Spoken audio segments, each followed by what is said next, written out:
Hello everyone, and welcome to Grand Pass. Another mini pod, another grass court week. And there's plenty of stories to bring you from this week. And stories is going to be the focus of Grand Pass as it normally is, but I wanted to kind of highlight what it is about stories that make tennis interesting. And I wanted to start that with actually talking about someone that I forgot to mention last week who got to the Nottingham Open quarterfinals. So we are going to jump back a little bit. And we're going to talk about Fran Jones, who made the quarterfinals in Nottingham. She got through a pretty dramatic style. She got rained off 2 points away from winning her last 16 match against Aisling Kruger. Was due to play on Raducanu, decided not to take the court. She wanted to deal with a shoulder injury, I believe. Fran is a player who you may have heard of, possibly. You may not. She appeared on the scene when she qualified for the Australian Open a couple of years back. And what makes Fran's story so incredible is doctors told her that she would not be able to play tennis of any kind of professional level anyway. Why? Because Fran Jones has a genetic condition that means she's only got 3 fingers and a thumb on both hands and 7 toes across both feet. Now you can imagine that's quite difficult to live with. It makes life probably a little bit more complicated than it is for most of us. The fact this woman is out there playing tennis and the only thing that's holding her back is other kinds of injuries is incredible. And it's kind of defying the odds of what everyone says that she is capable of and saying, no, I can be in the top 200 to 300 best tennis players in the whole world. I hope to see her at Wimbledon. That would be amazing. And you can see more of her story there. But I wanted to start with her because I didn't feel right forgetting about mentioning her on the last mini pod. And what got me thinking about this was actually Billy Harris's run at Queen's Club. Because Billy Harris got to the quarterfinals. He beat Giovanni Impeci-Pericard, who is obviously one of Anastasia's latest players that she's excited by. Yeah, watching him, he has a very solid grass court game, very confident. He's been building in confidence. And Billy Harris is 29 years old. Like, he's played tennis for quite a while now, but he's now starting to find success on the biggest pro events. He got to the semi-finals in the Nottingham Challenger. He's now quarterfinals at Queen's Club, playing Eastbourne this week, and he has a wild card into Wimbledon. Amazing stories there. And the reason why that Billy Harris is even more impressive, which you may, if you've been watching any of the BBC coverage, maybe you will have heard about, but Billy Harris actually travels around in a Ford Transit van. He's converted it so he can sleep in it, so he can cook in it, and he drives around Europe in it, going from tournament to tournament. Saves him a bunch of money on accommodation and plane tickets. The van's held up, seems to be a sturdy thing, and there's plenty of pictures out there. I think you can find them on his Instagram of him traveling and playing. Now, obviously, I don't think he takes the van if he's going to go play in the US or anywhere like that, but I don't think that happens very often. I think he does tend to stay around Europe and, of course, in the UK. But I wanted to, again, highlight that as like, this is the reality of pro tennis, is you have to make these kind of savings. And this guy's kind of living the dream a little bit, even if he's only just now starting to get attention and get himself up into the big, big leagues. And he's worked hard. And you know what? He did pretty well against Lorenzo Musetti when they played in the quarterfinals. Musetti broke him very early on, but then Harris stayed with him right to the very end when some Musetti magic cost him. But it wasn't his fault. Like, Harris hung with Musetti, who is like a top 20, 30 player, and obviously reached the final in Queens. Now, these are stories that may have got drowned out with Jack Draper's performance. And you're probably thinking at this point, Nick, why are we going on about Brits? I'm a Brit and I'm trying to share this with my British friends who are interested in Wimbledon. And also, I think Jack Draper was probably the biggest story of the week from Queen's Club, especially if you are a Brit. Jack is now Britain's number one player. He took over that honour last week after he won Stuttgart. I talked about him on the last mini-pod, and he backed it up. He backed it up with a quarterfinal run at Queen's, where he beat Carlos Alcaraz in straight sets and was the better player. He outplayed Alcaraz. He was solid. He was focused. He didn't wobble. He didn't falter any under pressure that Alcaraz was still putting him under. And he put away the defending Queen's champion, the defending Wimbledon champion, which is an amazing achievement for Jack. He then went out the very next round to Tommy Paul, who went on to win the tournament. So Tommy Paul was in form. There's nothing wrong with that defeat. And maybe watching that match, Jack looked like he ran out of gas a little bit, because here's the thing. He won 7 matches over about a week and a half.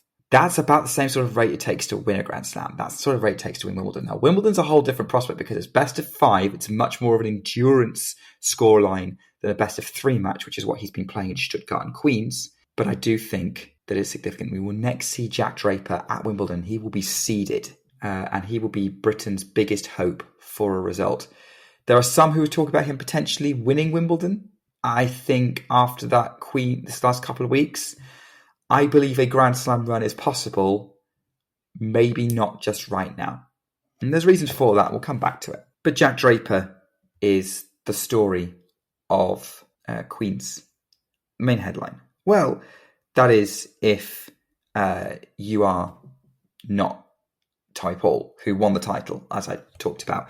And in very impressive fashion, actually, I don't think Tommy Paul dropped a set. This is something I should have looked up before recording. No, he did, because Draper took a set off him. It was 3 sets. Draper was the only player to take a set off Tommy Paul all week. When you consider that Tommy Paul was playing players like Sebastian Baez, Alejandro Tobio, fellow American Sebastian Corda, and Lorenzo Musetti in the final. Those are not bad players. Those are all players who have been to a big stage. They're players who've been you've seen in reaching last fours of some of the biggest tournaments, or even winning 500s before, which is what Queen's is, and beating top quality fields in those. So, I think that it should give some hope for Tommy Paul, who this is his first title on grass. He was in the Eastbourne final last year, and now he's kind of very accomplished across the board, and he's now the number 1 American. And actually, Queen's was a good week for you if you are American. And I know we have a few American listeners. So yes, we are now moving to the Star-Spangled Banner for a little bit, because Queen's was good if you were an American, because there were 3 Americans in the quarterfinals, 2 in the semifinals. One other American was pretty very darn close to making the quarters as well. And those were Tommy Paul, we've talked about, Sebi Corda, who made the semifinals. That's 2 consecutive grass court semi-finals for Corda. Taylor Fritz and Brandon Nakashima, who made the last 16. Taylor Fritz also forming a doubles partnership with Karen Khachanov, a Russian player, and is the latest doubles pairing that Anastasia's been all over this week. But unfortunately, they did lose out to Neil Skupski and Michael Venus, who won their first title as a pairing, both accomplished doubles pairs. But first time playing together this year. And Neil Skupski will be taking some hope going into Wimbledon. I will end on this note for the Brits. This is my last note on the Brits for now. That actually, a little bit of a tidbit, that pretty much every year since about 2009, I think, at least one competition at Wimbledon has been won by a Brit. There's been a British champion at Wimbledon. And you're probably thinking, but Nick, Andy Murray won 2 singles titles in that time, and we haven't had a women's singles champion. Tennis is not all about the singles. We've been dominant in wheelchair. Look at Alfie Hewitt and Gordon Reid. They've been winning Wimbledon doubles titles for the last few years. Alfie Hewitt's going to be in the mix for the singles. Neil Skupski has won mixed doubles titles. So is Heather Watson, Joe Salisbury. We've obviously had in the men's doubles sort of other success as well. It's the women's doubles we've actually had the longest drought in, actually, interestingly enough. But yeah, in the doubles and the wheelchairs, you're going to be... that's where you're going to find success. By the way, when I mean like longest drought, the last time we had a British woman win the women's doubles was back in the 60s. So that's the tournament with the longest wait at Wimbledon for a champion from this country. But watch all the competitions at Britain if you are someone who wants to just see a Brit win something. Do want to touch on Andy Murray quickly. Because he's playing Wimbledon. Won last Wimbledon, is now in doubt. He had a procedure on his back for a spinal cyst, which sounds nasty. His back went during a match with Jordan Thompson in the last 16 at Queen's. He's still holding out optimism that he can play Wimbledon. And there was a report that came out today that suggests he wasn't going to play. That's been debunked. He's not actually made a decision yet. He might make a decision at the last possible minute. I am thinking that Andy will probably take to the Wimbledon court one more time this year. That's what I'm holding out hope for. Anyway, I've thrown a bunch of names and a bunch of stories at you, to be honest. And that's the thing about tennis, is that there are so many players and so many stories. Even our little podcast can't tell you loads of detail about every single one of them. But we're going to do the best that we can. I wish I could tell you lots about Tommy Paul, who just won Queen's. Other than sort of sporting terms, not a lot, but he is a player who has been on a bit of a journey, very promising junior, and it's all coming together for him in like his mid-20s. There has also been American success in Berlin, where a WTA event was happening, and that was won by Jessica Pegula, who has been having a rough season so far. She's been ill, she's been injured, and she's been struggling to win consecutive matches. Miami was the previous high where she got to the quarterfinals. She won Berlin and she toughed out that win. She really toughed it out. She had to play Katerina Siniaka over consecutive days. She had to play Coco Gauff over consecutive days. Gauff was a tough straight sets win, 7-5, 7-6. Gauff was playing well. And then Kalinskaya in that final. Jessica Pegula saved 5 championship points, taking the third set to a tiebreak and winning 7-6. Or a 7-3 in the tiebreak. But yeah, she won a deciding tiebreak. It was super close with Anna Kalinskaya, and you could see the absolute relief on Jessica Pegula's face when she won it. The absolute joy. And it feels like now Jessica Pegula is back in the mix after us spending the first half of this year wondering if we were starting to see her fade.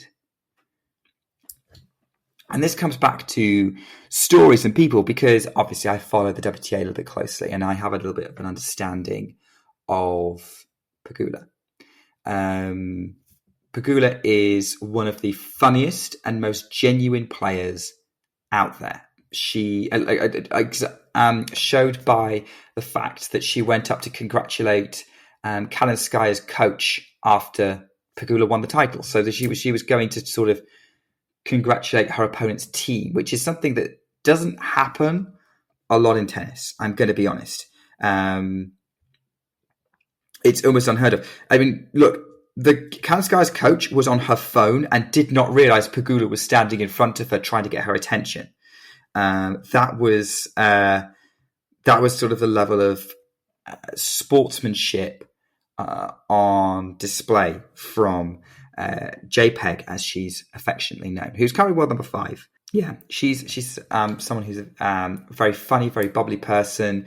She isn't afraid to say how things are. She's called out people before in press conferences. She very famously once sent a tweet saying, "God help us all," when Iga Świątek started to build up some momentum and her clay record was being brought up. This was back in 2022 when Pegula was also on the up, by the way, but her trajectory was not as significant as Iga's. So she can be quite funny. I think her most iconic moment for me is at a US Open press conference after she lost. She was pictured she went to the press conference with a beer. And there was a lot of laughing and joking about that. And the reason she had a beer was because she needed to be able to urinate so that she could take a drug test. But it was quite a fun image of her having a beer in the press conference as a commiseration for losing at the US Open. And I think there's a lot to like about her. And I think there's something that I've seen tennis fans out there refuse to engage with her because of her background.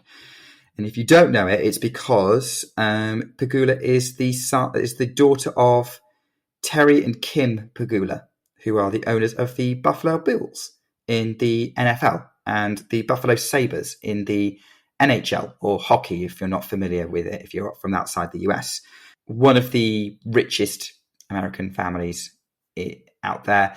You can get that from her Wikipedia page, but because of that, there are people who just refuse to engage with her. And I think that's a shame, because it doesn't look past a couple of things. It doesn't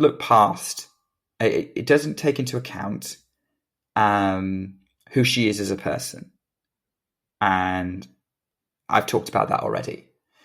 And the other thing it doesn't take into account is money can only get you so far. You have to put in the hard graft to get to where you need to be, to get to the top. There are plenty of other people out there who thought they could have a go at tennis and got nowhere near. Jessica Pegula grafted her way to the top. She's now in her late 20s, and she's now one of the top players in the world. She's won 2 1,000 titles. She's been in multiple Grand Slam quarterfinals. She's really worked it. You can see from her game that it's sort of such a solid workman-like game. I said this on another podcast earlier today. If you are going to show a junior, if you're going to show a kid tennis footage, show her Jessica Pegula. Show him Jessica Pegula. Doesn't matter if it's male or female. Pegula is a very reliable hitter with some weaponry, but she also is able to show amazing defensive skills. That's how she won the Berlin final. So, when she was match point down in the final, those times, apart from the time she served an ace, all the other 4 were her basically locking down, getting the ball back with pace and depth, but still getting it back and forcing Kalinskaya to ask the question and not missing. Now, as I said, Pegula has weaponry when she needs it, but she knows when to use it. So I wanted to put that out there. If you are an American fan and you're not super familiar with Jessica Pegula, maybe because she hasn't won anything big, maybe because she's not got super deep at the US Open, she is outshone by Coco Gauff, rightfully, because Gauff is a superstar. But Jessica Pegula is still a star in her own right. And I would say get to know her a bit.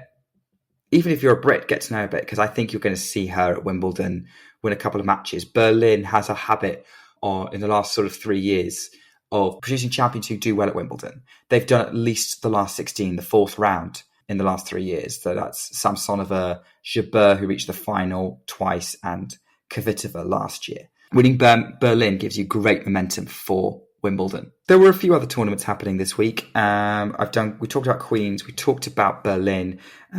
We also had a men's event in Halle where Jannik Sinner won the title. He dropped a few sets. It was a bit scrappy, but he got the job done, beating Hubert Hurkacz in the final.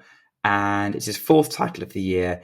And Jannik Sinner has entered 7 tournaments this year. Sorry, 8 tournaments this year. He has won 4 of them, lost 3 matches, and retired from another one. That success rate, even for a world number 1, is insane. And I think for those who are getting into tennis, I think you're now beginning to see how special this guy really is, and how special Carlos Alcaraz is, because Carlos Alcaraz seems to be the only player who's able to stop him, even if he was having a flat week in Queens. But yeah, Halle, very interesting tournament. Roger Federer used to play there a fair bit, but Sinner was the main story coming out of it. And the only other tournament kind of happening this week was Birmingham, the other bridge tournament, which was won by Yulia Putintseva, who is gaining a lot of confidence this year. She's getting a lot of consistency. She has a very fiery personality, has been known for her on-court outbursts, but she's been a lot calmer and a lot more relaxed, a lot happier this week, as shown by, and I'm hoping someone can find this, during a change of ends, Britney Spears' song, Oops, I Did It Again, came on the loudspeaker, and most of the time when music is on, you will see players just sort of still locked in, zoned into the match. I don't know how they do it, because I would be someone who would want to sort of sing along to some songs that come on. And Putintseva certainly did that, because she started singing along and doing a little dance while sat in her chair, and clearly enjoying the vibes. And hey, she was clearly enjoying the vibes in Birmingham, because she crushed it. She crushed her opposition in Birmingham. The only person she didn't crush was Aya Tomjanovic, who took her to a very tight second set in the final, but it was still straight sets in the end. Very tight second set, as I said, but still a strong performance from Putintseva. One to watch at Wimbledon, I think. Tomjanovic as well, for her efforts of going to the Birmingham final. Wrong tournament. Birmingham. She is now getting a Wimbledon wildcard, which is great. Actually, one of a few non-Brits to get Wimbledon wildcards this year. Again, wildcards are places where you will find stories. Aya Tomjanovic is a perfect example. She is obviously known as the player who defeated Serena Williams in her very, very last match, but also she has reached 2 Wimbledon quarterfinals. She's known amongst tennis fans as one of the surprising number of players who've not won a WTA title, in like someone they're surprised hasn't won it. She's been in 5 finals now, yet to win a title. But she's great on grass. She's been injured a lot the last couple of years, and she's still trying to come back. This was a really good run for her in Birmingham. She was playing super well. She took down Leila Fernandez, who I thought was playing really, really well. And yeah, I think Aya Tomjanovic deserves a Wimbledon wildcard for her previous heroics, and an opportunity to kind of build up some momentum again for Wimbledon. Other wildcards. Keep going with the women's. The other women who received wildcards were Naomi Osaka. Has got a wild card for Wimbledon. No surprise at all. She is obviously a multiple slam champion and has been sort of building up some momentum. Also a wild card, Caroline Wozniacki and former Wimbledon champion Angelique Kerber. So Wimbledon have kind of given half their women's wild cards out to foreign players, generally if they have won Grand Slams and can raise the profile of the event. And I think generally if you're a Grand Slam champion, being in a Grand Slam draw is a no-brainer, depending on current form, of course. But Kerber, Osaka and Wozniacki all have potential to maybe cause some waves in this Wimbledon draw. Fran Jones, who I mentioned at the top of the podcast, has got a wild card, as mentioned. Also Lily Miyazaki, another Brit. Heather Watson, a veteran Brit who people might recognise the name of, has had a few heroics at Wimbledon over the years. And of course, Emma Raducanu, who I think has probably got wild cards at Wimbledon for life, let's be honest. I think the goal is for her to get her ranking up to a place where she wouldn't need them. But even if she did, she's always going to play Wimbledon. It's just who she is. She's one of the biggest sporting names in Britain now, and probably the most recognised tennis player. Yeah, I think that's kind of the main women's stories. On the men's side, all 8 wildcards went to Brits. Liam Brody, who is on the comeback from injury, someone who was last year on the precipice of cracking top 100. He's been a bit of a journey in his career. He's struggled. He was a promising junior, but he has just carried on, a bit like Billy Harris, who also has a wild card. Charles Broome, Jacob Fernley, Arthur Ferry, Paul Jubb, Jan Choinski. They all got wild cards. You may have heard some of their names over the last couple of weeks. They're going to want to impress in front of the British crowd, as will 18-year-old Henry Searle, who won the junior Wimbledon Championship last year, pushed Dan Evans in Nottingham, and he's going to want to have a very strong Wimbledon debut, is the British teenager who is now very much seen as the next British male prospect. I'm not going to go through every single wild card. Obviously, a lot of the wild cards have been given to Brits in the doubles and in the qualifying tournaments.